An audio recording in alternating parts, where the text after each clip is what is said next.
The years had been unkind, and I had let them stretch into the shadows of my home.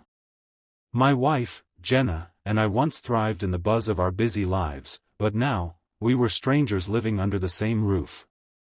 Over the years, I had learned to accept her disregard for me, her disregard for us, and somehow, I had convinced myself that I was okay with it. My self-worth had been chipped away piece by piece, each insult, each dismissal, each broken promise a small wound that festered silently until they became a part of me. At first, it was little things, passing comments about my appearance, my job, my efforts as a husband and father. But as the years passed, those small jabs became sharper. Jenna would say I was lazy when I was tired, selfish when I expressed any need of my own, and childish when I tried to make things better. Her friends, too, joined the chorus of mockery. They would laugh at me behind my back, and she would never defend me. She never did. She'd just roll her eyes, laugh along, or worse, pretend nothing was wrong. The breaking point, though, came quietly. I had long since stopped fighting for her attention. I had stopped expecting the warm hugs and soft words that used to greet me after a long day.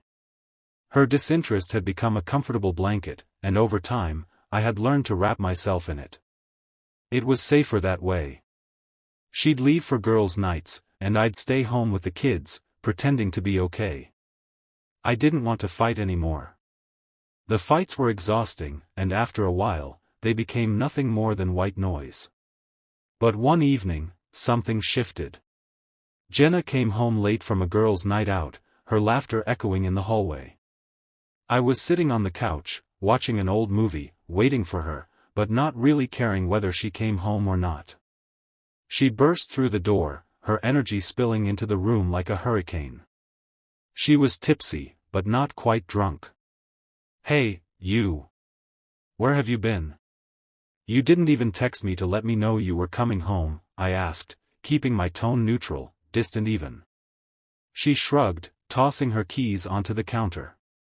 "I told you I was going out with the girls. You know the drill, right?" I didn't answer.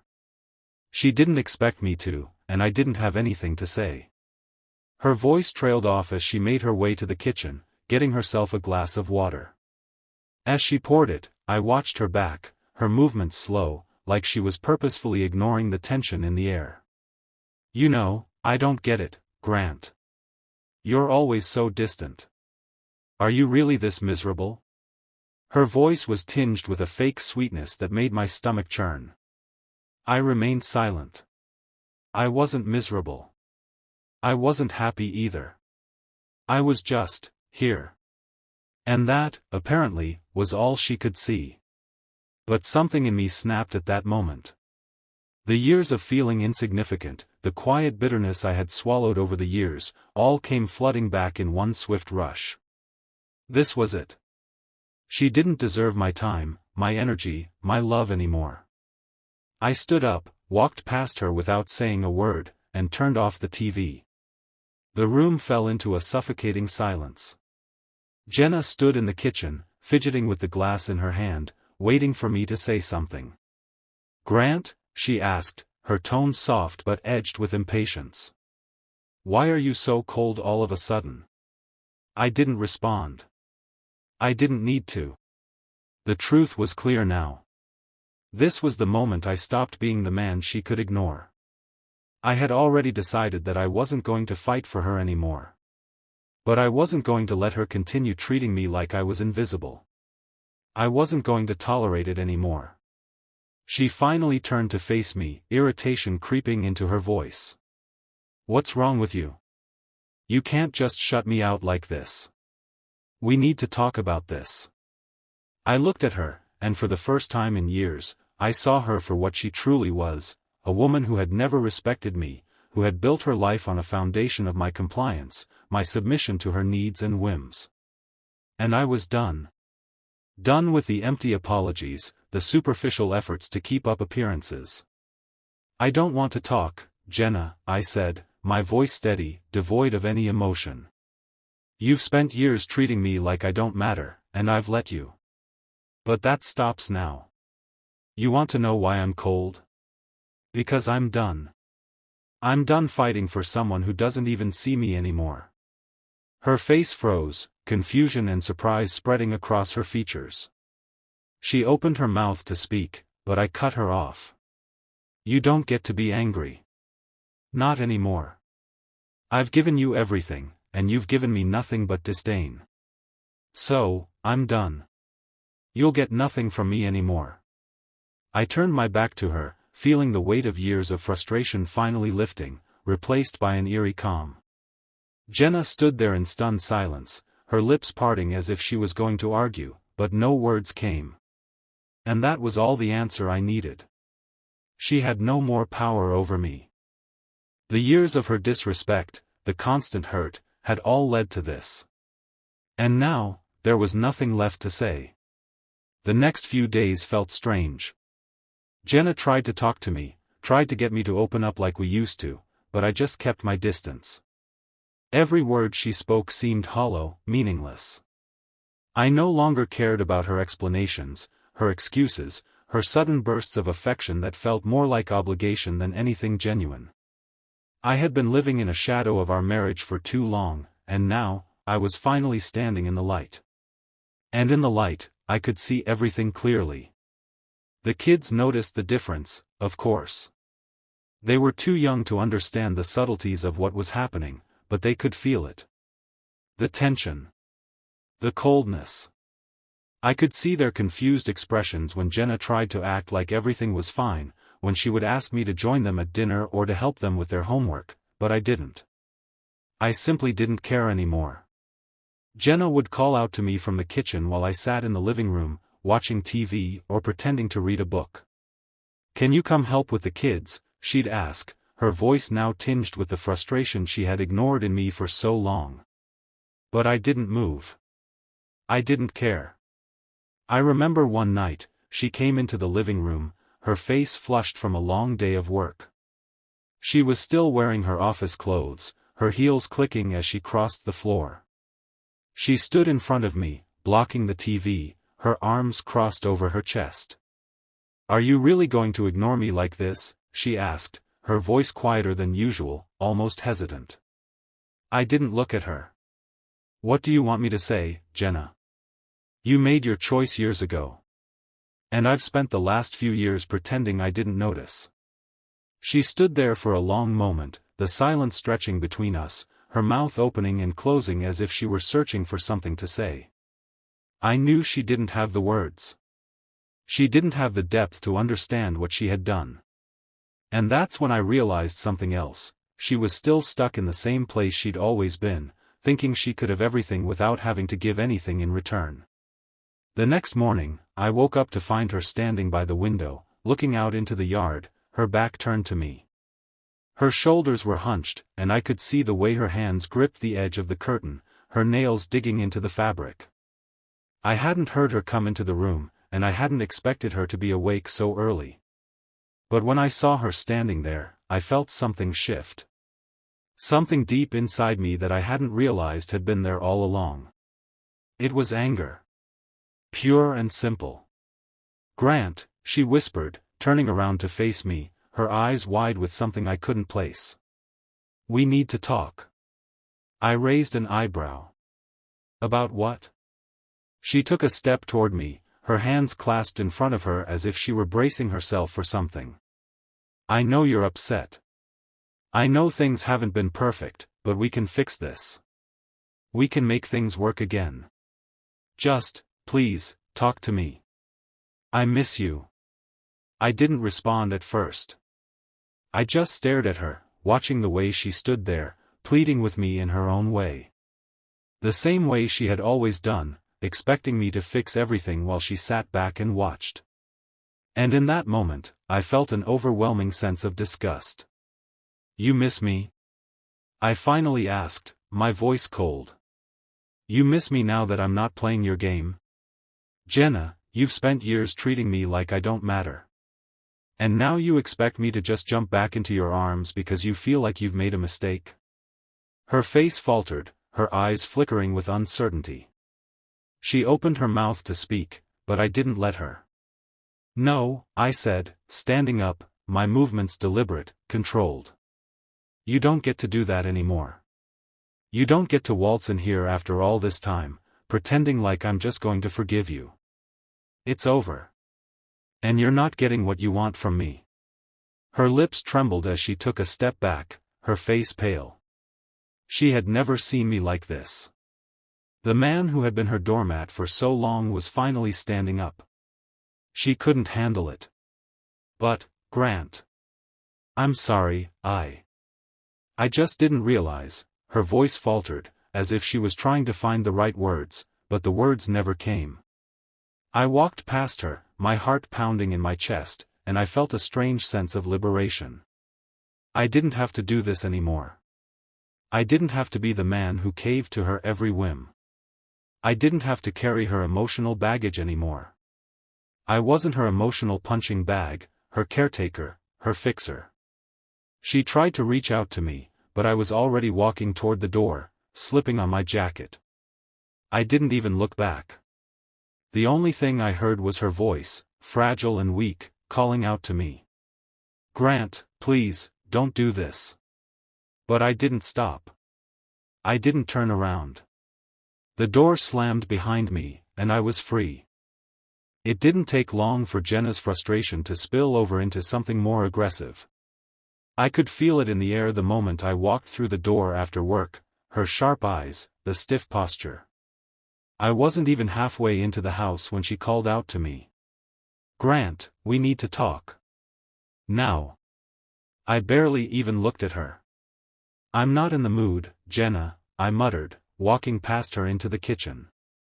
She followed me, her heels clicking on the floor like a ticking clock, counting down to the inevitable confrontation. I could hear her breathing faster, her temper rising with each step she took. You think I'm going to just let you shut me out? You think I don't see what you're doing?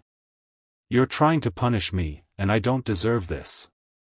I set my bag down, my back to her. I'm not punishing you, Jenna. I'm just finally done. I'm not going to pretend like I'm still invested when I've been ignored for years. The words hit her like a slap. She froze, then took a breath, visibly trying to regain control. Don't be ridiculous. We're married. You can't just walk away from everything like this. I turned around to face her, no longer pretending to be the man I used to be. The man who would give in, who would try to make everything okay even when it was falling apart. I haven't been walking away, Jenna. You have. You've walked away from me every single time I needed you. Every time I've asked you to see me, to hear me, to respect me. But now that I'm doing the same to you, you can't handle it. Her face flushed. The anger that had been building in her for days now bubbled over. You're being childish. This isn't about respect. You're just trying to make me feel guilty for everything. You're the one who's checked out. You don't care about me anymore. Maybe I don't, I said flatly. Maybe I've stopped caring because you've spent years making it clear that I don't matter. It's not about guilt. It's about reality. I'm done pretending that everything's fine when you've been emotionally absent for so long. Her eyes welled up, but the tears weren't of remorse. They were of frustration, of anger at being called out, of losing control over the situation she thought she could manage. You're turning this on me? I never asked for any of this. She gestured around the house, as if I had built this life without her. I've been here, Grant. I've been doing everything I can. But you? You've been a ghost in our marriage.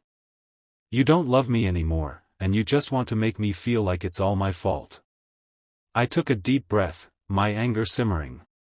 I couldn't hold it back anymore, not the way she twisted everything, not the way she thought she could just manipulate me with guilt and emotions. You're right. I haven't loved you the way you wanted me to in years, I said, my voice low and steady, though every word felt like it was carving away at the facade we had built together. But I've been here, Jenna. I've been here, trying to make it work, while you've been with everyone else, your friends, your family, acting like I'm invisible. I watched her flinch. It was a small movement, but it didn't escape me. She knew. She knew she had been treating me like I was just an accessory in her life, something she could toss aside when it suited her. But when the tables were turned, when I finally stopped playing the part she had cast me in, that's when she got defensive. She swallowed, her voice trembling now. I never meant to hurt you, Grant. I never wanted to. Please, can't we just talk this through? Can't we try to fix this? I shook my head. There's nothing to fix, Jenna. Not anymore. The silence between us was thick, filled with all the unsaid words and unacknowledged hurt that had built up over the years. Jenna stepped back, her face pale, as if the reality of what I was saying was finally sinking in. She opened her mouth, then closed it again. She wanted to plead with me. She wanted to try and make things right, but it was too late. Too many years had passed, too many opportunities for her to stand by me had been ignored. And now, all she had left was me, standing here, finally putting my foot down. I'm sorry, she whispered, the words barely audible. I don't know what to do anymore. But I wasn't listening. I had heard it all before. The apologies, the promises, the things she said when she wanted me to fall back into her arms. The truth was, she wasn't sorry. She was sorry because she was losing control. She was sorry because I wasn't playing the role of the dutiful husband anymore. But I wasn't going to save her anymore. You had your chance, I said, my voice final. Now, it's over. I turned and walked toward the door. I wasn't going to engage anymore. I wasn't going to let her guilt me into fixing something that she had torn apart. I wasn't going to be the man who forgave her time and time again, while she did nothing but take from me. No more. As I reached for the door handle, I heard her voice one last time, this time pleading, desperate. Grant, please. Don't leave me. But I didn't stop. I couldn't. The days following my decision were strange. Jenna's presence in the house, once a constant fixture, now felt like an intrusion. Her attempts to engage, to apologize, to somehow force things back to how they were, grew more desperate by the day. I watched her from a distance, but I wasn't really seeing her anymore. She was just a person, trying to salvage what she had broken without understanding how deep the damage really went. She started leaving notes for me. Little post-its stuck on the bathroom mirror, the fridge, even on my laptop. Words like, we need to talk, I'm sorry, and, most infuriatingly, I miss us. The first few notes were easy to ignore, but after a while, they began to pile up. They became symbols of everything I was trying to leave behind, her guilt, her attempts to reclaim the control she had lost. And I wasn't having it. One afternoon, I came home to find her sitting on the couch, staring at the floor. There was something so pitiful about the way she sat there, curled in on herself, waiting for me to engage. I could tell she had been crying, her eyes were red, her face pale. And yet, I felt nothing. No pity. No desire to comfort her.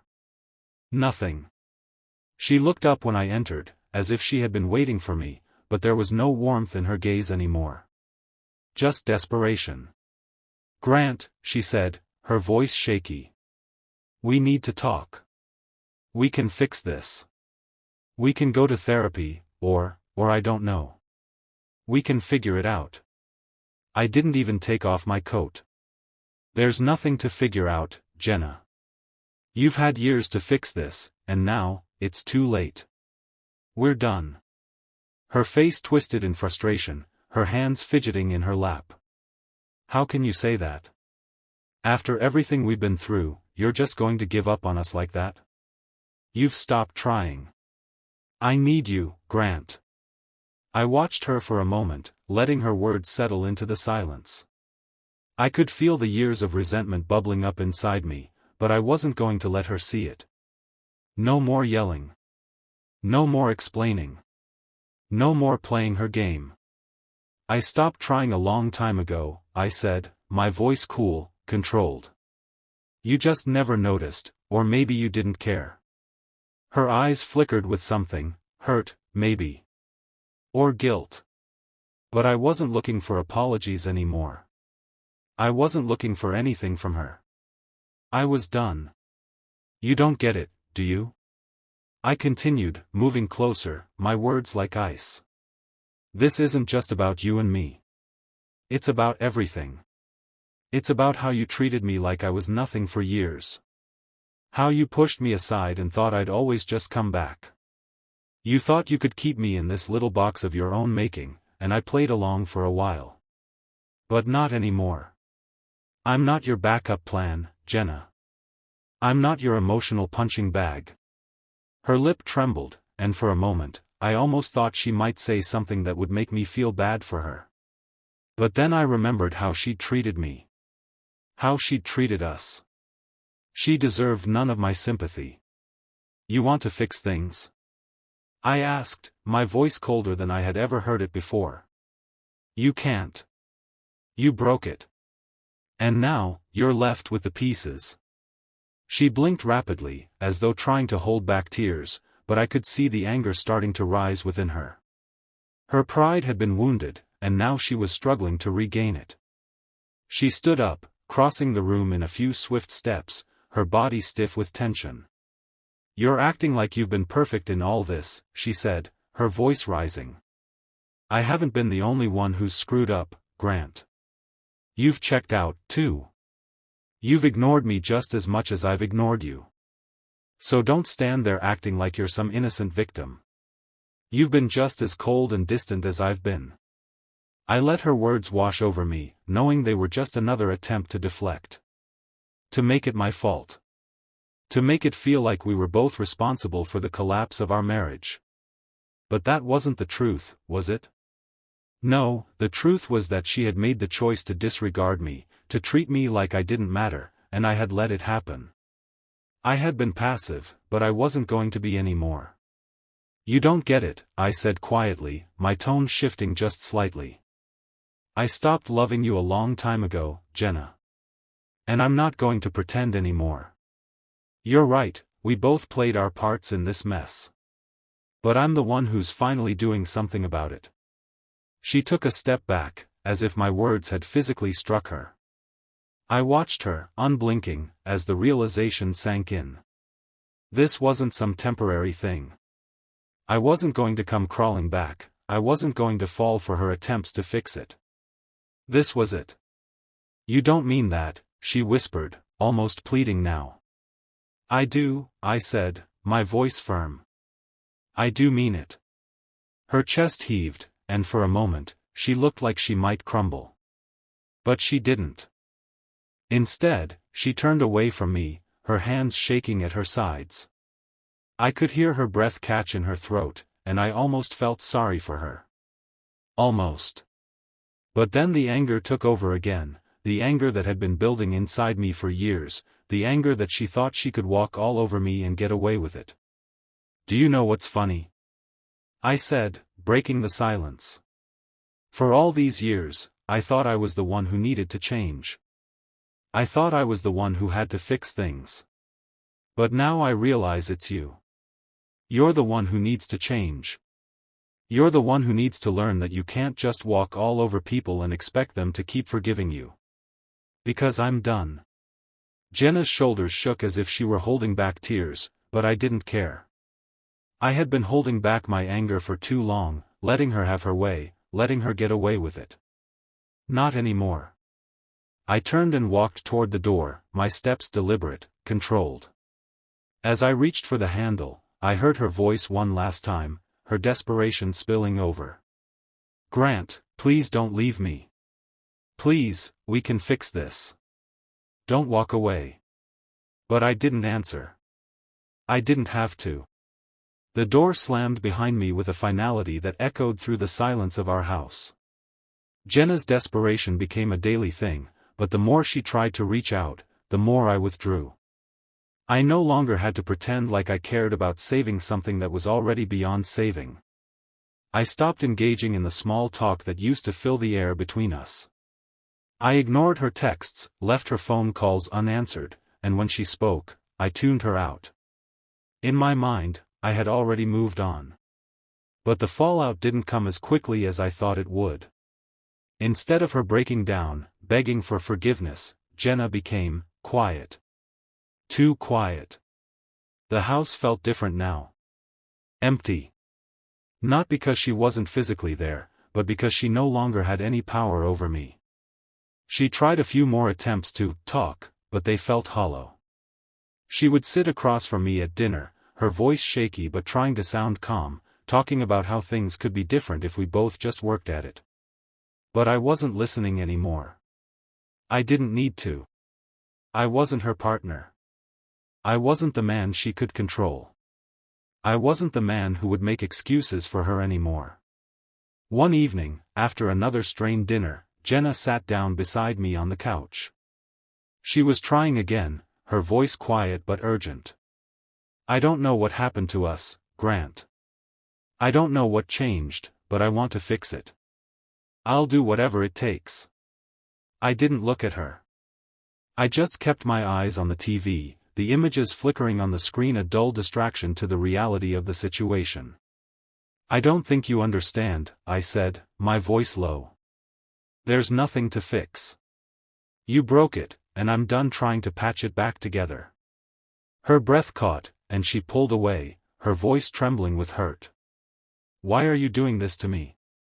After everything, after all we've been through, this is how you repay me? By giving up on us? I didn't respond. What was there to say? She didn't deserve my energy anymore. She didn't deserve my time. The weight of her words, the guilt she was trying to pile on me, it didn't matter. I was done. And that was the moment it really sank in for her. She wasn't going to get me back.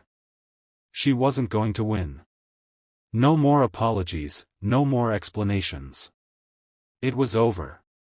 But it didn't end there. The next morning, Jenna tried a different approach. She dressed up for the first time in weeks, put on makeup, and even wore that perfume I used to love. She walked around the house with a forced smile, pretending like everything was fine. But I saw through it. It was her way of trying to control me again, trying to make me see her the way I used to. Trying to pull me back into her world, into her web of manipulation. I wasn't having it. Are you going somewhere? I asked, barely looking up from my book as she walked past. She paused, her fingers brushing the doorframe.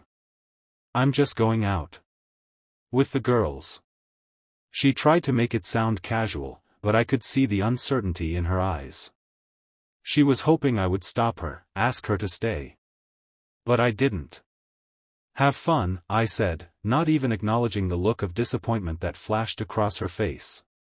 And just like that, she was gone. For the first time in weeks, the house felt peaceful. The kids were at school, and the silence was comforting. I walked around, picking up things, tidying up. I didn't have to pretend anymore. I didn't have to carry the weight of her emotions, her needs, her constant demands. But that didn't mean I was okay. The anger still simmered inside me, a slow burn that I had been carrying for so long. Every time I saw her trying to fix things, it made me angrier. It reminded me of everything she had done to me, all the times I had tried to reach out, to communicate, and she had shut me down, dismissed me, ignored me. The silence felt heavy, but it was a silence that I had chosen. And in that silence, I began to realize just how much control I had been giving up all these years. How much I had been letting her take. But now, it was my turn. My turn to finally take control. I went into my study, pulled out my phone, and called a lawyer. I wasn't sure what the future held, but I knew I couldn't stay in this marriage. I had to take the next step. When Jenna came home later that night, her face flushed from whatever she had done, I knew she expected me to be waiting for her. To ask her about her night. To make everything okay again. But I didn't. I just continued reading the newspaper as she walked through the door, her eyes flicking toward me, searching for a sign. She knew. She knew something had shifted. But she didn't know how far I was willing to go. She stood in the doorway for a moment, not speaking, just watching me. Finally, she said, "You're really done, aren't you?" I didn't look up. "Yes. I am." The finality in my words settled between us, thick and suffocating. Jenna stepped back, her hand gripping the doorframe like it was the only thing keeping her from collapsing. "Grant, please," she whispered. "Please don't leave me." But I didn't answer. I couldn't. And in that silence, I knew this was only the beginning. The days after that were oddly calm. It was almost as if everything had come to a head at once, and now, the aftermath was simply a matter of waiting for the inevitable. Jenna, however, wasn't quite ready to let go. I could feel her watching me, the tension between us palpable in every shared glance and every silence. But there was nothing left for her to fix. Nothing left to salvage. I had long since stopped seeing her as the woman I had married and had started seeing her for what she really was, someone who had used me, someone who had taken advantage of my loyalty and my love until there was nothing left but a shell of what we once had. I'd stopped caring for her, stopped pretending that I could feel any connection to the woman who had betrayed me, time and time again. Every phone call she made, every half-hearted attempt to make amends, only made it clearer how deep her disregard for me had truly gone. The more she tried to control the situation, the more I realized just how manipulative she had been. She had been testing me, pushing my boundaries to see how far she could stretch them, and I had let her for far too long. But not anymore. Jenna tried again one afternoon. She stood at the door of my study, as I sat there, looking over some paperwork, my mind more focused on the task at hand than on her presence. I heard her take a deep breath before she spoke, her voice softer this time, almost pleading. "I've made mistakes, Grant. I know that. But this isn't just me. We've both contributed to the distance between us. We can fix this, we can work on it together." I didn't even glance up from the papers in front of me. "I'm not interested in fixing it, Jenna. I've spent too long trying to make something work that was never going to work. I'm done pretending that I can fix this marriage when you're the one who tore it apart." I heard her step forward, closer now, her voice trembling. "You can't just give up on us. You can't. We're married. We're supposed to fight for each other." I set the pen down, finally looking up at her. Her face was strained, her eyes pleading, desperate. But the truth had already sunk in. I wasn't fighting for us anymore. You never fought for me, Jenna. You never fought for us. You fought for yourself. You used me to build a life, and when it got too difficult, when it no longer suited you, you discarded me like a broken tool.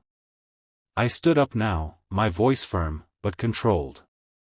"I've done nothing but make excuses for you, for us. But the reality is that I've been living in a marriage with no partnership, no respect. I've been living in a lie, and I'm done." Her face twisted in something akin to anger, but it wasn't anger anymore, it was fear. Fear of losing control. Fear of losing everything she thought she had built. "Grant, please don't say this," she whispered, tears brimming in her eyes. "I still love you. I still want this to work."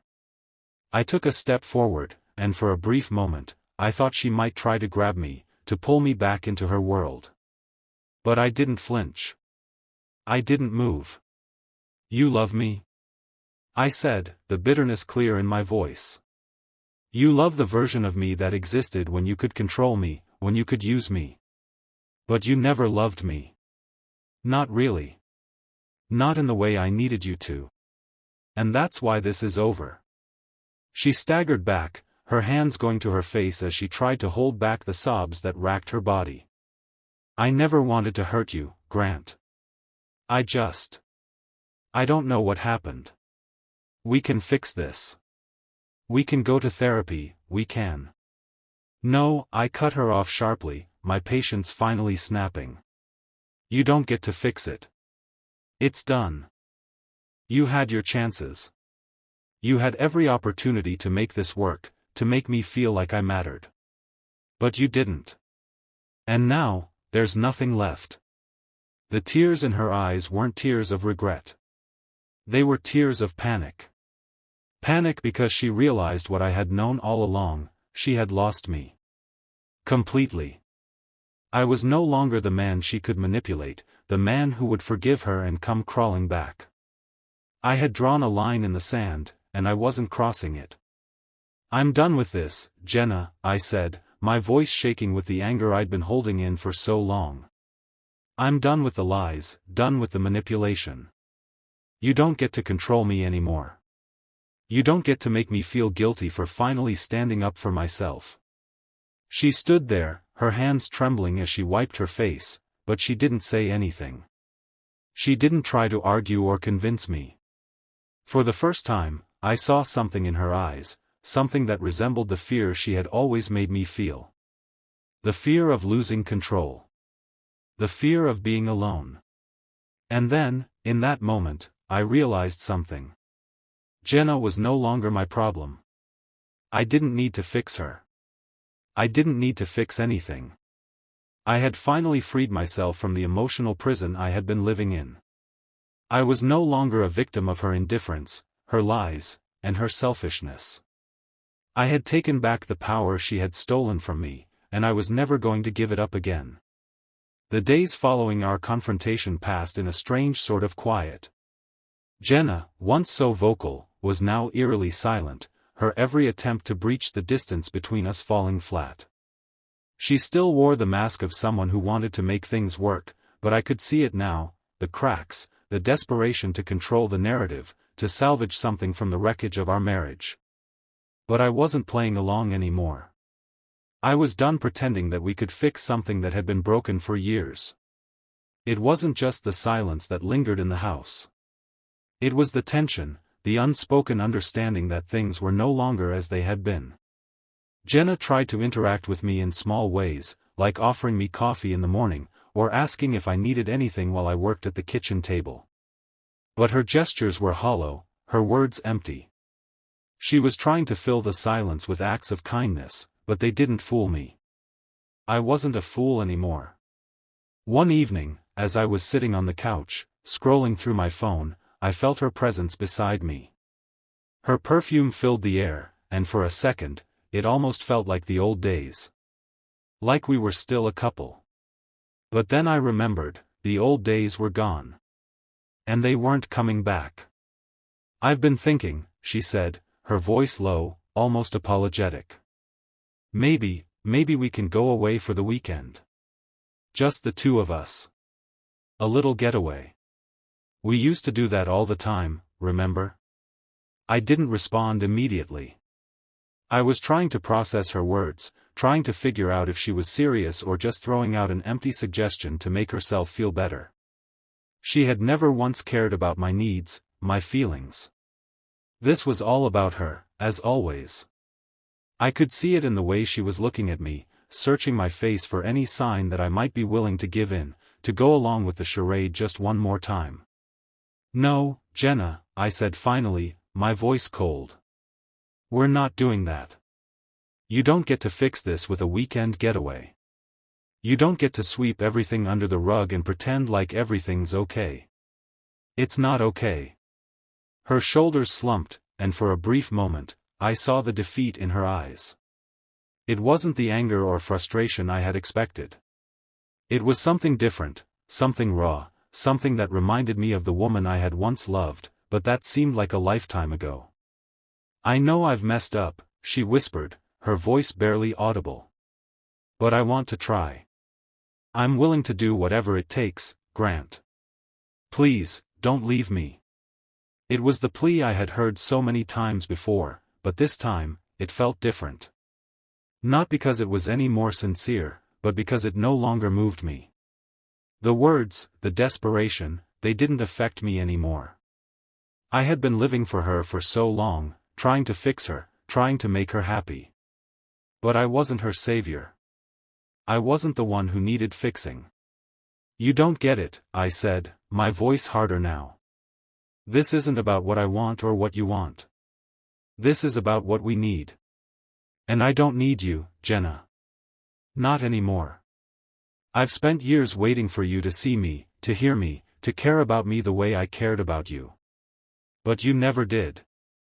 And now, I'm done. She recoiled as if I had slapped her, her face pale with shock. I knew the words stung, but they were the truth. The cold, harsh truth that she had never wanted to hear.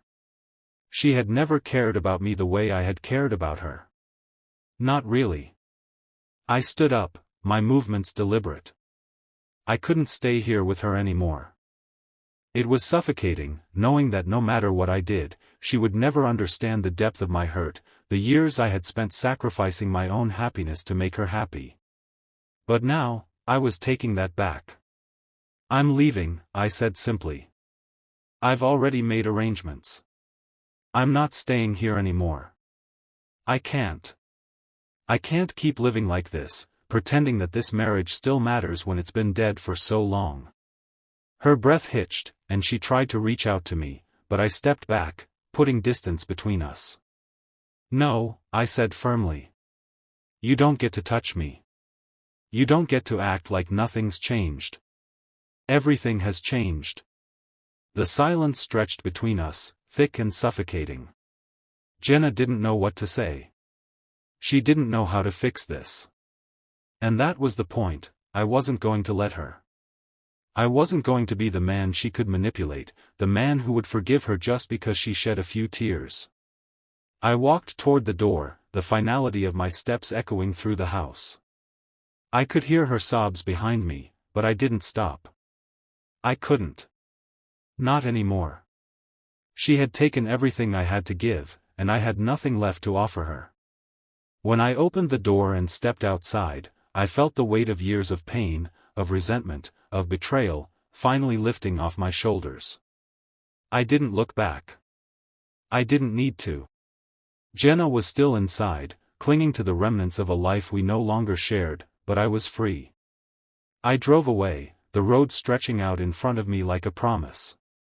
A promise that I was finally taking control of my life, and for the first time in years, I felt a sense of peace.